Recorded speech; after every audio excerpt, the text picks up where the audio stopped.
hoy 1 de cada 10 adultos son diagnosticados con dolor crónico a nivel mundial. Entonces, digamos que es grave, es un problema gravísimo. Hoy hablamos que la prevalencia mundial del dolor es variable, pero en promedio es un 30%, o sea, sí es alta la prevalencia de dolor crónico.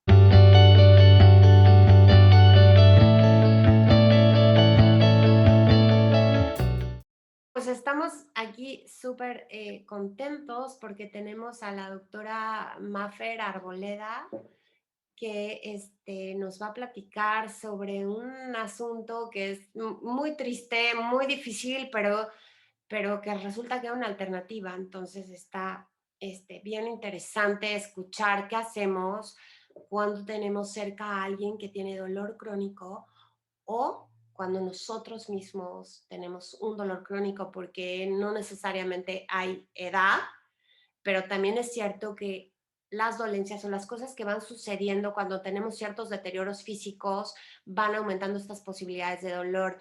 Ay, muy buenos días, tardes, noches, donde estén. ¿Cómo estás, Mafe? Pues buenas tardes a todos, días, noches, exactamente, un feliz día para todos.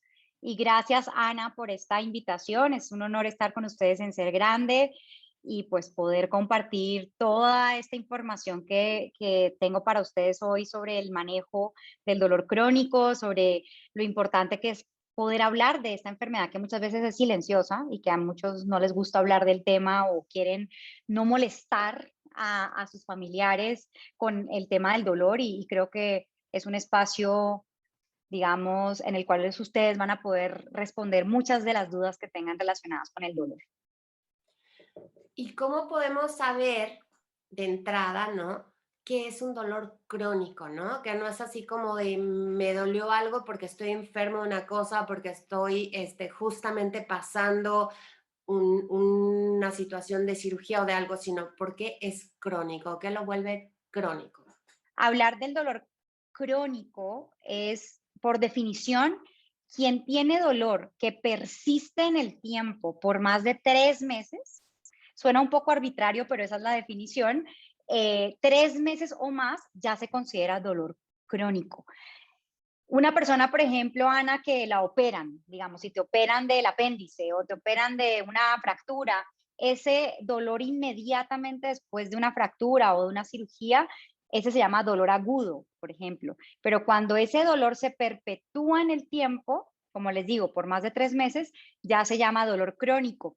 Ahora bien, el dolor crónico tiene nombre y apellido. Es decir, hay diferentes tipos de dolor crónico y esto es muy importante que lo sepan porque no todos los dolores se tratan de la misma forma. Dependiendo del tipo de dolor crónico que tengamos, vamos a definir cuál va a ser el manejo o el tratamiento médico que vamos a prescribir. En el caso del dolor crónico, hoy hablamos del dolor crónico neuropático. Por ejemplo, algunos de ustedes de pronto les han diagnosticado una neuropatía diabética, por ejemplo, que sufre de diabetes y le arden las manos, les arden las piernas. Ese es un dolor crónico porque persiste por más de 3 meses, pero se llama dolor crónico neuropático porque están afectados los nervios, ¿sí? Otro ejemplo de un dolor crónico neuropático es la famosa ciática, ¿no? Al que le duele desde la columna y se le baja por el glúteo y hacia la pierna. Ese Oye, también pero es y ese un es dolor, súper ajá, común, ¿no? O sea, muy eso común. del nervio ciático es como que mucha gente, sí, conforme pasa la edad, tiene ese dolor. Porque también empiezas a tener cambios estructurales a nivel de la columna.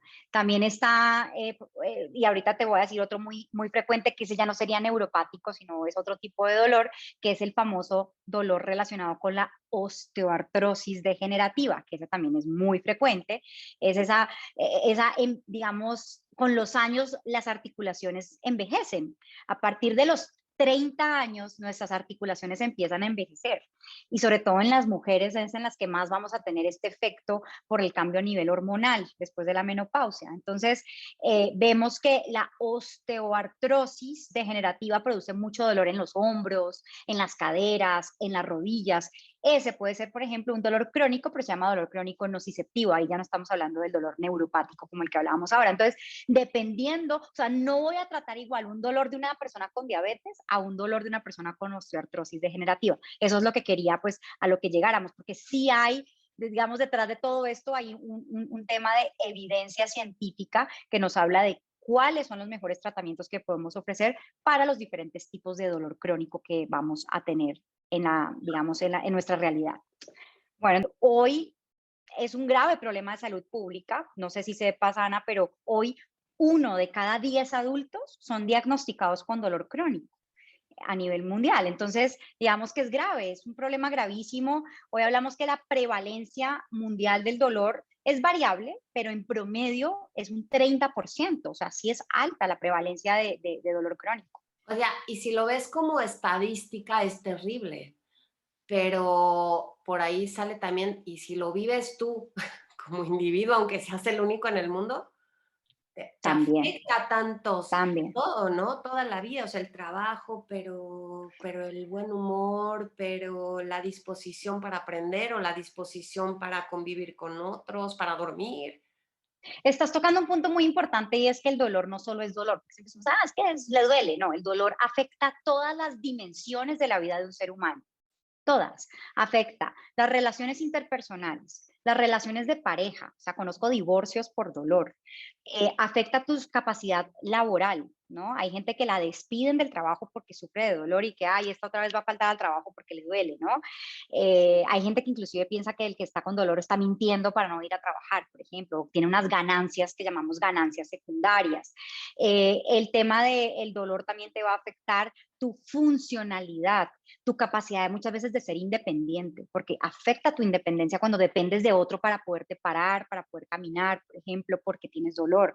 Y entonces decimos que el dolor crónico, el que persiste por más de 3 meses, generalmente afecta en un todo la calidad de vida relacionada con la salud de una persona.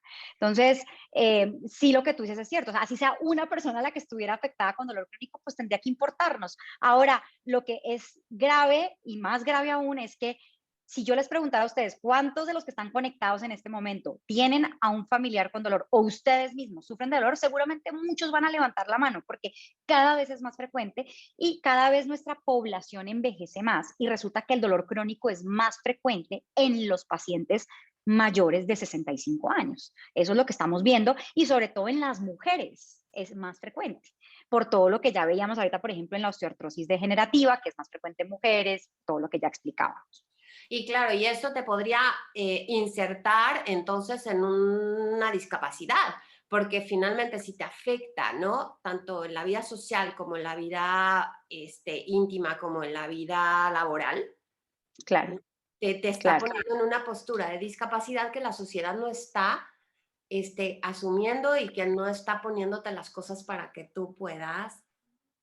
Claro, y entonces te aíslas, porque cuando tienes dolor, entonces lo que terminas haciendo es, yo mejor no los molesto, ustedes váyanse a comer, a mí déjenme aquí tranquilo, y entonces yo no los molesto y entonces me aíslo. Y entonces al aislarme, resulta que lo que hemos visto, Ana, es que con el dolor, y eso está científicamente comprobado, eso está en estudios clínicos, no me lo estoy inventando, es que se convierte esto en un círculo vicioso.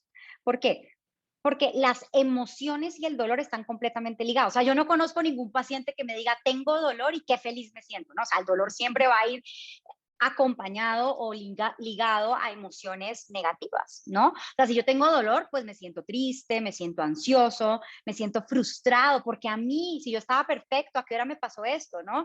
Me siento de alguna forma inclusive enojado, ¿por qué me está pasando esto? Entonces, estas emociones negativas, si las podemos llamar así, van a producir más dolor. O sea, esto está demostrado. O sea, si yo me siento triste, si me siento ansiosa, si me siento irritable, voy a tener más dolor. Pero si tengo más dolor, me siento más triste y más ansiosa. Entonces se convierte en un círculo vicioso de nunca acabar. Y por eso en el manejo del dolor, el manejo de las emociones es tan importante. No solamente hablar del tema físico y el tema de la enfermedad que está generando esto, sino también la parte de la mente, porque la mente es tan poderosa que desde aquí podemos controlar muchas cosas. ¿Y cómo controlamos al dolor? Bueno, como les decía, el dolor es sumamente complejo, ¿no? El dolor no afecta solamente una cosita del ser humano, ya hablábamos de todas las dimensiones del ser humano que se afectan. Entonces, generalmente decimos que hagan de cuenta, Ana, que tenemos una cajita de herramientas y abrimos esa cajita y empezamos a sacar diferentes estrategias para el control del dolor. Eso de hecho se llama analgesia multimodal. Hacemos diferentes cosas para atacar al dolor desde diferentes mecanismos. Entonces, ¿qué es lo que voy sacando yo de esta cajita de herramientas? Medicamentos, como va a variar obviamente dependiendo del tipo del dolor. Voy a sacar de la cajita de herramientas a la fisioterapia, voy a sacar de la cajita de herramientas a la terapia con el psicólogo, no porque estemos locos, sino porque ya sabemos que las emociones y el dolor están ligadas y nos vamos a apoyar en algunas terapias desde la psicología para el control del dolor. Vamos a sacar de la cajita de herramientas a los bloqueos o las inyecciones que a veces hacemos desde el manejo intervencionista del dolor. Vamos a sacar de la cajita de herramientas también a la acupuntura, a la hidroterapia, algunas de esas terapias como más alternativas que conocemos, pero que también funcionan. Vamos a sacar de la cajita de herramientas a la meditación, al mindfulness, que hoy sabemos que también funciona en el manejo del dolor. Vamos a sacar de la cajita de herramientas el yoga, el tai chi, otras de estas actividades que también han mostrado, y puede sonar loco, pero el yoga ha mostrado en algunos estudios clínicos que ayuda para los pacientes que sufren de dolor de espalda, como los pacientes que sufren de la famosa ciática o los pacientes que sufren de algunas cuestiones estructurales de la columna, los que los han operado 1001 vez de la columna y que les prometieron que les iban a quitar el dolor con la cirugía y resulta que no. Entonces, todo eso para decirles, Ana, que de la cajita de herramientas vamos sacando muchas cosas que son posibles y que una sola no es suficiente. Dentro de la cajita también está el cannabis medicinal, por ejemplo. Entonces, todas esas son herramientas que vamos a usar de forma conjunta para ayudar a controlar el dolor, porque una sola, olvídense, es injusto dejarle toda la responsabilidad a un medicamento. Es injusto dejarle toda la responsabilidad a la fisioterapia y así. Entonces, tenemos que entrar a hablar de esa analgesia multimodal que nos va a permitir controlar el dolor. ¿Qué quiere decir controlar el dolor? Nosotros normalmente, Ana, usamos escalas para medir de la forma más objetiva y lo típico, ¿no? Que le preguntamos al paciente, a ver, del 0 al 10, ¿cuánto te duele? ¿No? 0 es nada y 10 es el peor dolor que te puedas imaginar. Entonces, en esa escala, lo que buscamos es que el dolor esté por debajo de 4. Eso es lo que buscamos.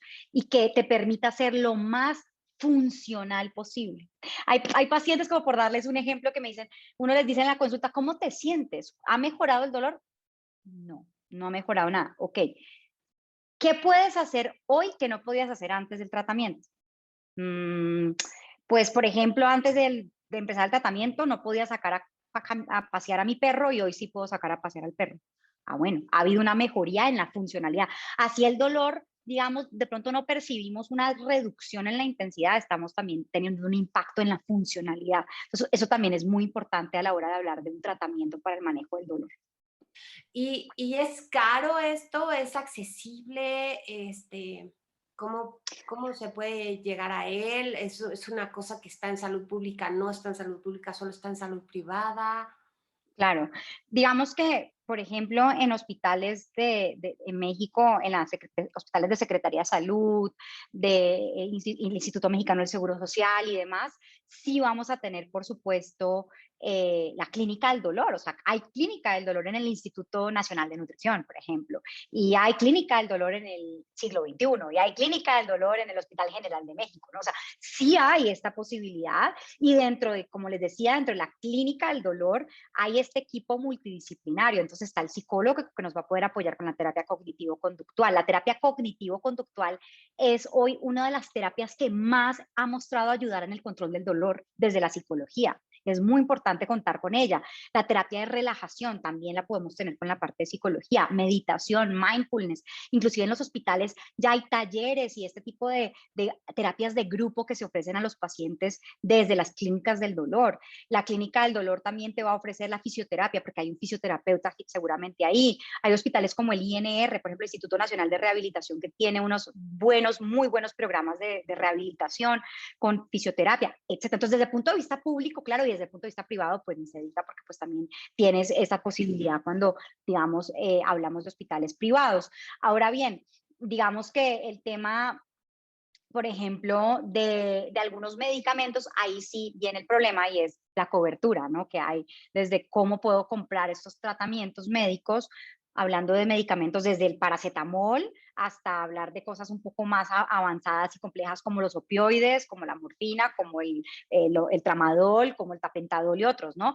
Que claro, dependiendo del tipo de seguro que uno tenga, pues vamos a ver qué hay, qué cobertura hay de un lado y de otro. Pero en general vemos que en México, digamos, el sistema de salud sí tiene clínicas del dolor y sí hay esta posibilidad para ser atendidos con personas que están capacitadas para esto, ¿no? Y también en otros países de Latinoamérica, que por ahí también tenemos algunos lectores nuestros que están en Colombia, en Bolivia, en Chile, Argentina. Claro, Y entonces, por lo que me dices, pues es ya parte como de este, del tratamiento, tanto claro. institucional como privado. Claro, y eso lo vemos en Colombia, eso lo vemos en Perú, eso lo vemos en Chile, inclusive hoy hablamos de los que nos dedicamos al dolor, los algólogos, en otros países se llama algesiólogos, también en Colombia, por ejemplo.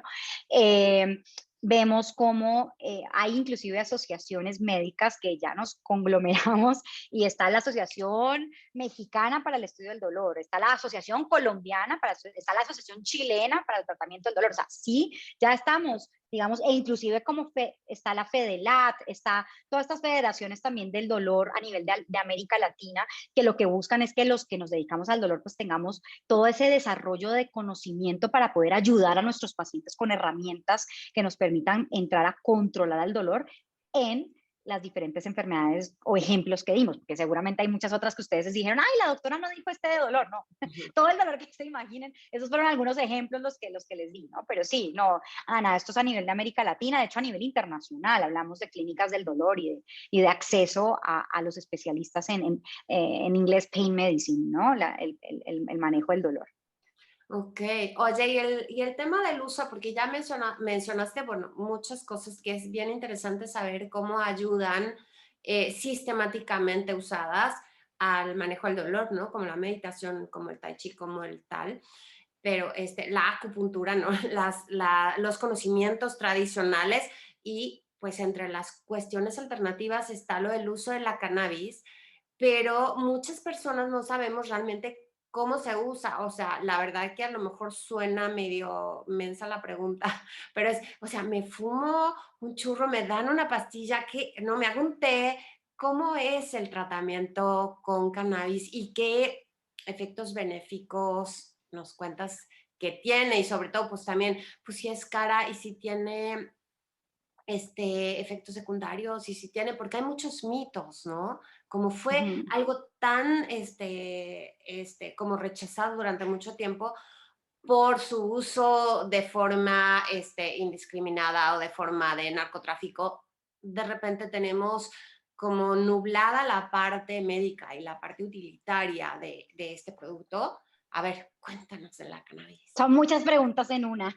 Eso nos Puta, daría ya para sé, ya dos sé, mil horas más bombardía de... de preguntas. Ya te voy a decir así una abierta. Háblenos de la cannabis, doctora. Sí, yo creo que, bueno, antes que nada, y hay algo que no dije ahora, y es que todos estos tratamientos que damos para el manejo del dolor se utilizan de forma crónica, ¿no? Porque hay muchos que me dicen, doctora, ¿y por cuánto tiempo me va a tener que tomar esto? ¿No? Es como la pregunta que hacemos, ¿por cuánto tiempo me tengo que tomar la pastilla de la presión arterial? No sabemos, ¿no? Igual pasa con el tema del manejo del dolor. ¿Por cuánto tiempo me tengo que tomar eso? ¿Por cuánto tiempo? Y es, es algo que hay que ser muy estrictos con los horarios. Yo a mis pacientes siempre les pongo, vamos a tomar esto por horario fijo, a tal hora, o sea, no que, ay, se me olvidó, no, o sea, eso sí tiene que ser, digamos, un tratamiento muy estricto desde el sentido de ser, como decimos en colombiano, muy juiciosos con los horarios, o sea, ser religiosamente con horario, tomar para que realmente veamos un efecto. Y hay otra cosa, es que los medicamentos para el manejo del dolor muchas veces dan muchos efectos secundarios, sueño, mareo, algunas veces los opioides nos dan estreñimiento, náuseas. Entonces, todo eso nosotros lo entramos a tratar con el paciente, ¿no? De anticiparnos a los efectos secundarios que vamos a ver, porque no hay medicamento perfecto. No hay un solo medicamento en la faz de la Tierra que no produzca efectos secundarios. Todos producen efectos secundarios, pero entonces tenemos que anticiparnos a ellos, ¿no? Resulta que dentro de todo esto, y se los estoy anticipando antes de hablar del cannabis, porque muchas veces muchos pacientes llegan a mi consulta diciéndome, es que doctora, vengo a que me des cannabis porque pues como es de una planta, es natural, no produce efecto. Todos estos son muy asociados a esos mitos de los que tú hablas, Ana, porque digamos que hay dos espectros aquí. Uno, el que habla de la planta de cannabis como la droga milagrosa, la panacea y no, pues nos va a venir a salvar de todos nuestros problemas. Y el otro extremo que es el que dice, no, ojo, peligro, droga, adicción. Entonces, yo creo que nos tenemos que parar en medio y hablar de la planta de cannabis tal y como es, como una herramienta que es muy útil para el control de síntomas. El cannabis no cura ninguna enfermedad. A la fecha no hay ningún estudio en humanos que nos muestre que el cannabis cure enfermedades. Digamos que la planta de cannabis es, yo siempre les digo, si nos imaginamos una planta de cannabis aquí enfrente de nosotros, vamos a ver que esto es un universo. Hay más de 500 compuestos químicos. Esto es una cantidad de compuestos que hoy, de hecho, les puedo decir que ni sabemos muchos de estos compuestos para qué son. Lo que sí les puedo decir es que, veamos, desde los años 70, de 1970 para acá, ha habido muchos avances en la parte de investigación en cuanto a los efectos terapéuticos del cannabis. Sin embargo, como tú decías, ha habido mucho rechazo. Y ha habido mucho rechazo porque hemos crecido en una era prohibicionista del cannabis, ¿no? Digamos que, yo no sé si sepan, pero el cannabis se usaba hay reportes de su uso desde 2700 antes de Cristo. O sea, esto viene desde mucho atrás en la medicina china. Se usaba para el control de crisis convulsivas, para el control de enfermedades mentales. Si nos venimos hacia los 1800, era aceptado por los médicos europeos de la época. Si nos venimos hacia Estados Unidos, un poco más a occidente, era parte de la farmacopea de los Estados Unidos, que es ese libro en donde están todos los productos farmacéuticos que se aprueban. Era parte de eso en los Estados Unidos. ¿Qué pasó? ¿Por qué entramos en esta era prohibicionista en Estados Unidos? ¿Y por qué hablo de Estados Unidos? Porque todo lo que pasa en Estados Unidos luego nos impacta a nosotros en América Latina. Es inevitable. En Estados Unidos, Ana, más o menos hacia los 1930, aparece una situación muy grave. Y es una situación de intereses políticos, económicos, sociales. Empieza a haber mucho racismo hacia, sobre todo, los mexicanos, filipinos, negros, en donde empieza a haber todo este ataque a querer hablar de la planta de cannabis. Y de hecho, de ahí viene la palabra marihuana. La marihuana viene de México, de las marihuanas que cruzaban la frontera con la planta, y entonces de ahí viene, es una historia fascinante. El que le interesa la historia, de hecho hace un tiempo di una charla sobre el tema, y es apasionante ver cómo, y también triste, ¿no? Ver cómo se da ese racismo y cómo se empieza a relacionar al cannabis. Había un señor muy famoso en la época, que fue en los 1930 en Estados Unidos, el famoso zar antidrogas de la época, que fue Harry Anslinger. Él fue una de las personas que generó más confusión y más mitos y más prejuicios y más estigma relacionado con la planta, porque él decía, es que esa planta hace que los negros tengan comportamientos que pues, son del diablo, ¿no? Son demoníacos. Componen una música que se llama jazz, que es del demonio, bajo los efectos de la marihuana, ¿no? Entonces, toda esta historia nos ha impactado en lo que vivimos hoy. ¿Por qué? Porque hemos crecido entonces, como les decía, en esta era prohibicionista, en donde poco a poco nos hemos ido dando cuenta que sí, claro, hay un efecto desde el punto de vista recreativo. Hay que hacer una línea divisoria entre el uso medicinal y el uso no medicinal, o lúdico o recreativo, como lo quieran llamar, porque son dos cuestiones diferentes o son dos mundos aparte. Y desde el punto de vista médico, pues sí hemos visto que el dolor crónico, de hecho, es el que más se ha estudiado para el tratamiento con cannabis. Pero el cannabis, decir cannabis medicinal es muy inespecífico. ¿De qué parte de la planta estoy hablando? Entonces resulta que hoy sabemos que la planta de cannabis, como les decía, de hecho tenemos planta femenina y masculina. De la femenina y de la flor femenina es de la que vamos a extraer la mayor cantidad de cannabinoides, que son los cannabinoides los que usamos los médicos en la práctica clínica. ¿Qué cannabinoides? Bueno, está el famosísimo tetrahidrocannabinol, delta 9 tetrahidrocannabinol, que en cortico llamamos THC, que seguramente han escuchado muchos de ustedes. El THC es el cannabinoide, digamos, más abundante en la planta, el que más famoso se hizo por los efectos psicoactivos y esta sensación de euforia que se da cuando alguien lo fuma para fines recreativos. O, de hecho, ya no decimos uso recreativo, pero lo voy a seguir diciendo aquí por cuestiones de la entrevista. Decimos uso adulto del cannabis. Y está el otro cannabinoide muy importante, que es el cannabidiol, que en cortico llamamos CBD. Entonces, el THC y el CBD son los principales compuestos que vamos a utilizar en los médicos, en la práctica clínica. Yo, Ana, por ejemplo, trabajo en Canadá, en Montreal, en una clínica líder en Canadá. Hemos visto más de 12,000 pacientes para tratamiento con cannabis en diferentes enfermedades, y el dolor crónico es el principal motivo por el cual atendemos pacientes con cannabis medicinal. ¿Por qué? Pues porque es el que más se ha estudiado, y es el dolor crónico neuropático, como el ejemplo que les daba el paciente con diabetes, el de la famosa asiática, la paciente con fibromialgia, etcétera, son los que más se han estudiado para el tratamiento. ¿Con qué? Con THC. El THC es el que más se ha estudiado para el tratamiento del dolor. Y entonces algunos de ustedes dirán, ¿pero cómo? ¿Y el THC no es el que me va a poner drogado y me va a poner mal? Ojo, porque aquí estamos hablando otra vez de esa línea divisoria entre el uso recreativo y el uso médico. Quien usa cannabis para fines médicos va a tener primero que todo una supervisión médica, y vamos a hablar de unas dosis muy bajas que no tienen nada que ver con las concentraciones que se utilizan para fines recreativos. Entonces usamos THC, sí, pero a dosis muy chiquitas que no tienen nada que ver con esas concentraciones que usa alguien para fines recreativos, y que va a mostrar un impacto en la mejoría del dolor crónico y de los síntomas asociados al dolor, como la ansiedad, como el insomnio, que no pueden dormir porque les duele, como la falta de apetito, como las náuseas y el vómito, como la depresión, entre otros síntomas asociados al dolor crónico. Entonces, sí se puede utilizar, sí, pero ojo, porque tienen que tener en cuenta en qué va la regulación en su país. Como eso ha estado tan prohibido por tantos años, cada país ha ido tomando decisiones en cuanto a qué aprueba y qué no. Entonces, vemos que en América Latina, como de pronto algunos de ustedes verán en Colombia, Colombia es uno de los países líderes en el tema de regulatorio de cannabis. De hecho, es el país que ha tomado la delantera en la región, y desde Colombia se han tomado, digamos, ese modelo para otros países. Perú, por ejemplo, es un país que avanzó muy rápido en materia regulatoria. Argentina ha ido avanzando. Brasil, ahí va.